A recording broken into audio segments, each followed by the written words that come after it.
Hello you guys, welcome back. Oh Sheets here. I put out new videos every Wednesday, and right now there is a lot of newborn, motherhood, birth content coming your way. So if that's not your forte, then I'll see you again soon. But if it is, you're right, you're at the right place. Today we are going to kind of talk about some of my breastfeeding tips, and I will also preface that this is coming from a 8-week breastfeeding journey. So these are new tips, so I hope they help you.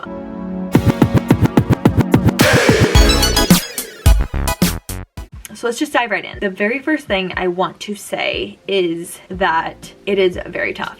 I read a statistic that like 92% of women question their breastfeeding journey like by day 2. By day 2, they're already like, what the what am I doing? What am I doing? And obviously some of those continue on, but some of them stop soon after.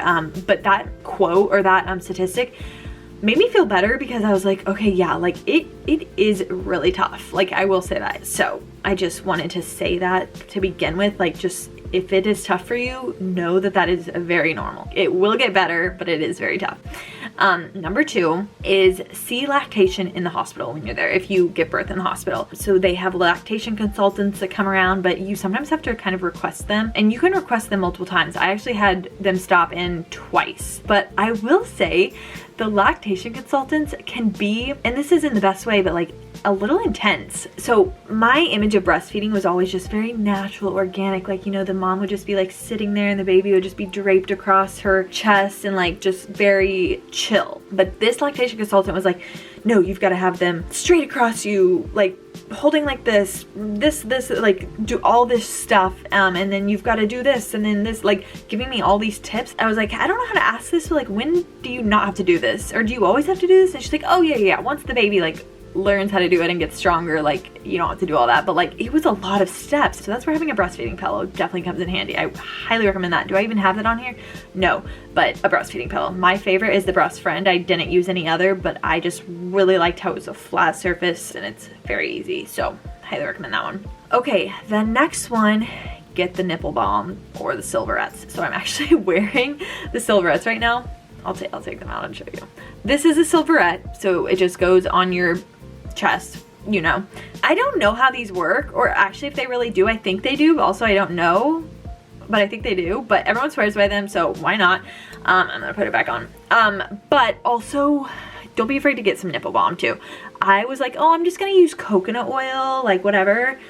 No, just get the nipple balm. I should have gotten the Earth Mama. There's like an natural Earth Mama nipple balm, but I didn't, and so I ended up just last minute having to get like the Lanaso nipple balm, which was fine. I don't know if it's like the most organic or whatever, but the hospital also has some, so you could ask the hospital some, but definitely get it. Your nipples are going, can I say that?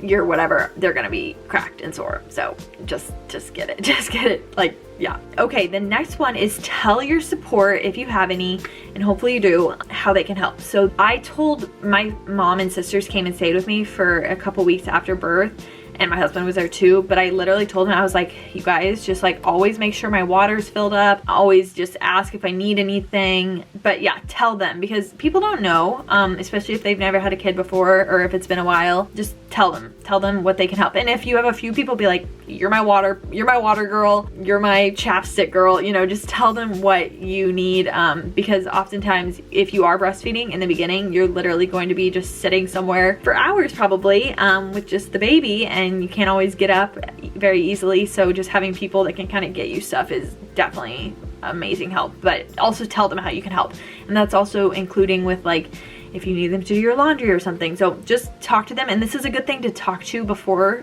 you give birth too, just kind of a game plan. But if you've never given birth or breastfed before, you may not know, but I will say like you'll definitely want somebody to fill up your water all the time or make sure it's full, and all that, and just tell them, you know, ask how they can help. So that's my number 4. Number 5, I'm not even there yet, but somebody told me that month 3 is when it gets better. So I honestly feel pretty good right now with it, here around month 2. But if you're still struggling now, somebody said month 3 was like the turning point. So just keep powering through, and I guess this kind of goes with the first tip I gave you, but that's what I heard. So that's a tip, month 3. Look forward to that, I guess. So, okay, next one, 6.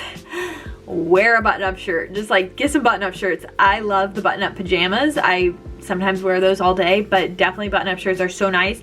And they're nice because the milk will like leak out of one side, but with the button-up shirt it can kind of be covered. I don't know, it's just a nice situation. Get a few button-up shirts. Cardigans and robes are good too, but yeah, I like button-up shirts. The next one is, so you're gonna be breastfeeding at night probably, or pumping or whatever you're doing, but just get a pair of headphones so you can like listen to a podcast or something. I mean, everyone's probably on their phone, but like ever since I started having a pair of headphones by my bedside, it's been so nice.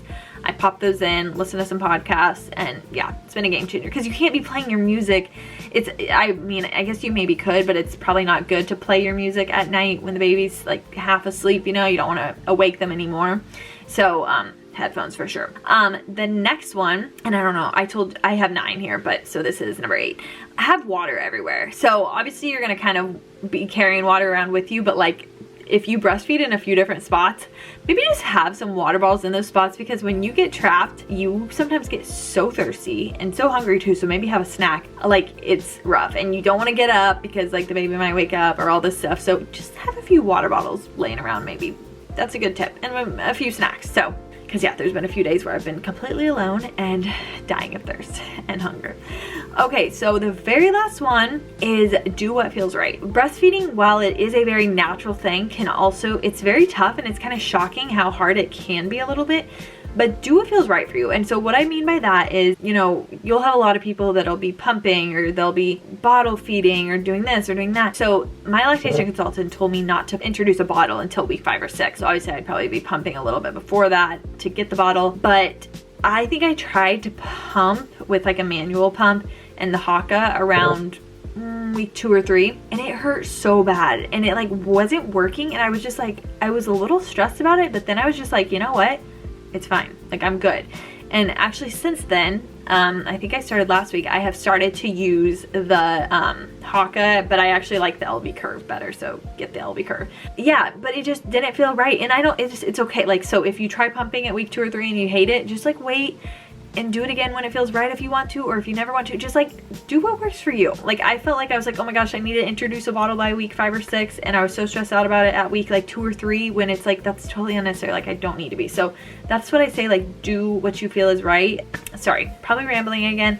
I hope those help. This is coming from somebody that's going through it right now, so you know, I don't know everything. So that is that. Thank you guys so much for watching. If you have any questions, let me know. I may do like a breastfeeding favorites video. That'd be fun. I just thought of that because I'm thinking of so many things that I could mention in this video too. But thank you guys so much for watching. I will talk to you later. Bye.